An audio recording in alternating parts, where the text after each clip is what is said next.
आज मंत्रिपरिषद में 24 एजेंडों पर निर्णय हुआ, 24।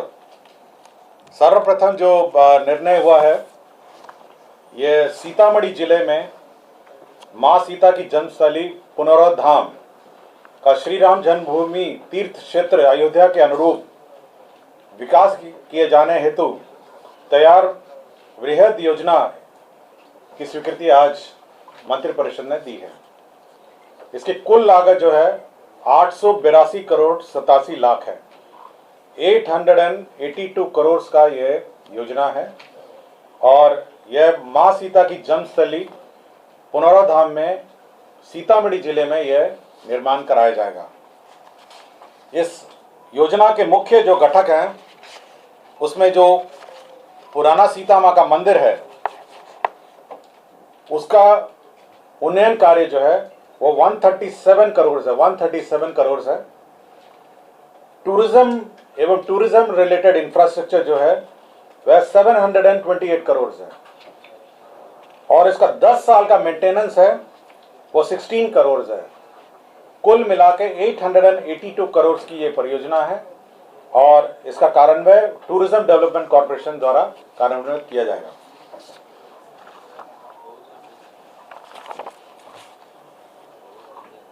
श्रम संसाधन विभाग का एक प्रस्ताव था जिसके तहत एक नई योजना की स्वीकृति दी गई है, जिसका नाम है मुख्यमंत्री प्रतिज्ञा योजना।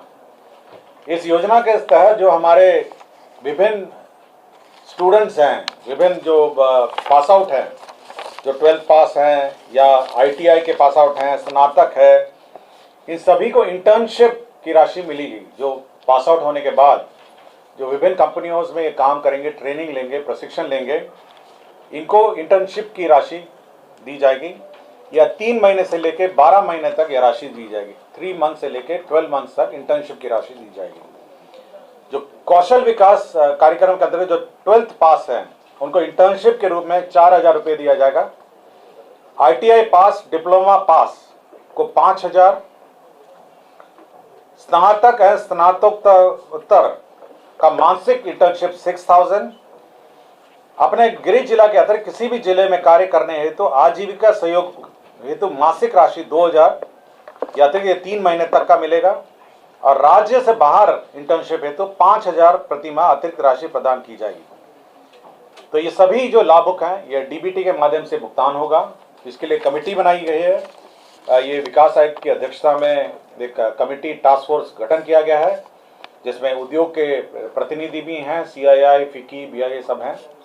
और ये इंटर्नशिप की राशि जो है ये हमारे जो इंटर्न्स हैं उनको उनके खाते में सीधी दी जाएगी। कला एवं संस्कृति विभाग की एक नई योजना है जिसके तहत बिहार राज्य के वरिष्ठ आर्थिक रूप से विपन्न कलाकारों को मासिक पेंशन की योजना अब यह योजना स्वीकृत की गई है।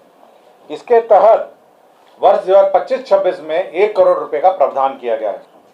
इसके तहत जो है ये वरिष्ठ कलाकारों को गरिमामयी जीवन जीने का अधिकार है और अपने जीवन का अधिकांश समय कला संस्कृति की सेवा में समर्पित ये लोग कर चुके हैं। अतः ये सरकार ने निर्णय लिया है इन सभी उत्कृष्ट कलाकारों को 3000 रुपये मासिक पेंशन की राशि यह दी जाएगी। इसके लिए कुछ गाइडलाइंस भी है। आयु सीमा कलाकार की युवा कम से कम 50 वर्ष या उससे अधिक होनी चाहिए। इनका आय का भी, इनकम का भी इनका लिमिट है कि 1,20,000 से अधिक नहीं होना चाहिए और अनुभव जिला, राज्य स्तर पर पारंपरिक, शास्त्रीय, चाक्षुष एवं प्रदर्शन कला क्षेत्र में न्यूनतम 10 वर्ष का सक्रिय योगदान होगा। तो ये कलाकारों के लिए एक बहुत महत्वपूर्ण आज योजना स्वीकृत की गई। कला संस्कृति विभाग का एक और आज नई योजना का इसमें स्वीकृत हुआ है। इसमें जो हमारे दुर्लभ कला हैं, समृद्ध संस्कृति विरासत, दुर्लभ एवं विलुप्त प्राय कला को संरक्षित करने का भी राज्य सरकार ने लिया है, जिसमें विलुप्त प्राय लोक गाथाएं हैं, विलुप्त प्राय लोक नाट्य हैं, विलुप्त प्राय लोक नृत्य हैं, विलुप्त प्राय लोक संगीत हैं और विलुप्त लोक प्राय वाद्य यंत्र हैं। तो सभी प्रकार के जो ये हैं हमारे जो विलुप्त प्राय कलाएं हैं उसको संरक्षित करने के लिए 2 वर्षों का इन लोगों ने प्रशिक्षण कार्यक्रम भी रखा है और इसके तहत 1,11,60,000 रुपये इसके तहत वे होंगे। इसमें शास्त्रीय कला भी है और विलुप्त प्राय चित्रकला भी है। और इसमें गुरु को प्रोत्साहन राशि है 15,000, संगीतकार को है प्रोत्साहन राशि 7,500 और शिष्यों को प्रोत्साहन है 3,000 रुपये। तो जो भी हमारे विलुप्त प्राय हमारे जो कलाएं हैं उसको संरक्षित करने के लिए राज्य सरकार ने निर्णय लिया है और इसके लिए नई योजना स्वीकृत की गई है। नगर विकास विभाग ने हमारे जो इंडस्ट्रियल एरिया में जो निर्माण कार्य हैं उसके लिए बिल्डिंग बाय लॉ में छूट दी है और रिलैक्सेशन दिया है। इसके तहत जो सेटबैक है बिल्डिंग का, इंडस्ट्रियल एरिया का बिल्डिंग का सेटबैक है, उसमें परिवर्तन किया गया है और एफएआर में भी इसमें परिवर्तन किया गया। पहले एफएआर बहुत सीमित था, एफएआर को संशोधित करते हुए एफआईआर को बढ़ाया गया है और सेटबैक में भी परिवर्तन किया गया है। इसमें एफआईआर में बहुत बड़ी राहत दी गई है। अभी एफआईआर में 3.5 for municipal and development area है और 5 for CBD and TOD area है। तो एफआईआर में बहुत रियायत दी गई है और सेटबैक में भी ये मिनिमम सेटबैक फ्रंट है और साइड सेटबैक में भी रियायत दी गई है। पंचायती राज विभाग का आपको याद होगा कि राज्य सरकार ने एक घोषणा की थी, माननीय मुख्यमंत्री जी ने घोषणा की थी, जिसके तहत राज्य स्तरीय पंचायती राज संस्थाओं में ग्राम कचहरी राज्य पंचायती राज संस्थाओं एवं ग्राम कचहरी के निर्वाचित प्रतिनिधियों का इलाज हेतु मुख्यमंत्री चिकित्सा सहायता कोष से अनुदान भी दिया जाएगा। इसकी आज औपचारिक स्वीकृति मंत्रिपरिषद ने दे दी है। कृषि रोड मैप की योजनाएं आज स्वीकृत हुई हैं। इस पहला है केंद्र प्रायोजित प्रधानमंत्री राष्ट्रीय कृषि योजना के तहत मृदा स्वास्थ्य एवं उर्वरता योजना अंतर्गत अनुमंडलीय स्तरीय मिट्टी जांच प्रयोगशाला की स्थापना, जैव उर्वरक एवं कार्बनिक उर्वरक गुणवत्ता नियंत्रण प्रयोगशाला की स्थापना, इसकी आज स्वीकृति दी गई है। कृषि रोड मैप के अंतर्गत ही कृषिनोन्नति योजना के तहत सब मिशन ऑन एग्रीकल्चर एक्सटेंशन योजना, इसकी आज स्वीकृति दी गई है। आज केंद्र प्रायोजित योजना national mission on natural farming अंतर्गत इस योजना की स्वीकृति दी गई है और राज्य योजना कृषि रोड मैप के तहत मुख्यमंत्री गन्ना विकास कार्यक्रम के तहत 49 करोड़ की योजना स्वीकृत की गई है। राज्य में स्वास्थ्य विभाग द्वारा जो राज्य चिकित्सा महाविद्यालय नए नए बन रहे हैं और बहुत सारे बन गए हैं, उसमें स्वास्थ्य सुविधा उपलब्ध कराने हेतु शैक्षणिक पदों पर संविदा के आधार पर नियुक्ति का निर्णय लिया है। पर्यावरण जलवायु परिवर्तन विभाग द्वारा केंद्र प्रायोजित स्कीम के अंतर्गत राष्ट्रीय जलीय परिस्थितिकी तंत्र संरक्षण हेतु गोकुल जलाशय भोजपुर, इसका विकास का निर्णय लिया गया। इसके तहत 32 करोड़ 48,30,000 रुपये व्यय होंगे।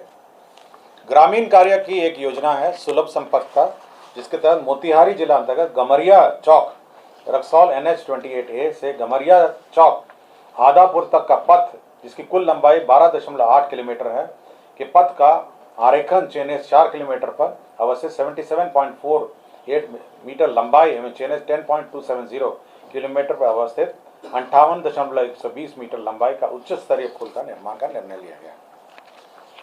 जल संसाधन विभाग द्वारा सिंचाई प्रमंडल जहानाबाद अंतर्गत जहानाबाद जिले के पुनहदा पंचायत में विभिन्न गांवों में सिंचाई योजना का पुनर्स्थापन एवं संपोषण कार्य यह स्वीकृत किया गया। इसके तहत 42 करोड़ 98 लाख व्यय होंगे।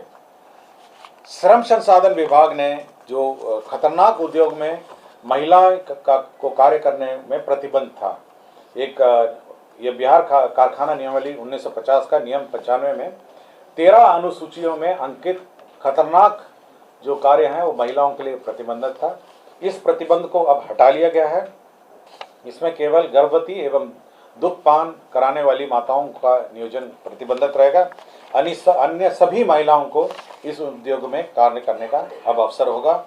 इससे महिलाओं को रोजगार के और अवसर बढ़ेंगे। राज्य के विभिन्न सेवा संवर्ग में प्रोन्नति के लिए वेतन स्तर के आधार पर निर्धारित न्यूनतम कालावधि इसमें शांत किया गया है।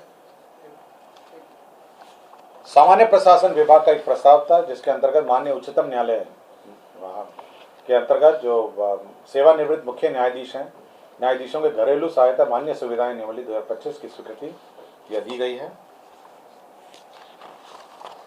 निर्वाचन विभाग ने आगामी विधानसभा के चुनाव में मतपत्रों का जो प्रिंटिंग है वे मिसेस सरस्वती प्रेस कोलकाता में करने का निर्णय लिया है। मंत्रिपरिषद ने संसदीय कार्य विभाग में जो विधानसभा के सभा सचिवालय में जो डायरेक्टर हैं राजीव कुमार निदेशक हैं, उनका नियोजन अवधि समाप्त हो रहा था, उसे 1 वर्ष और बढ़ाया है। गृह विभाग का श्री रमाकांत प्रसाद सेवानिवृत्त अपर पुलिस अधीक्षक विशेष कार्य बल बिहार पटना, इनका भी कार्य अवधि 1 साल बढ़ाया है। जमीन स्थानांतरण के अररिया जिला अंतर्गत अंचल अररिया, मौजा, रामपुर, कोदरकट्टी में राजकीय चिकित्सा महाविद्यालय में अस्पताल बनाने का निर्णय लिया गया है। बेगूसराय जिला अंतर्गत अंचल बरौनी, मौजा, सिमरिया में जो सिमरिया घाट धाम को भूमि पर्यटन विभाग को स्थानांतरण करने का निर्णय लिया है। तो कुल आज 24 एजेंडों पर निर्णय हुए हैं। धन्यवाद।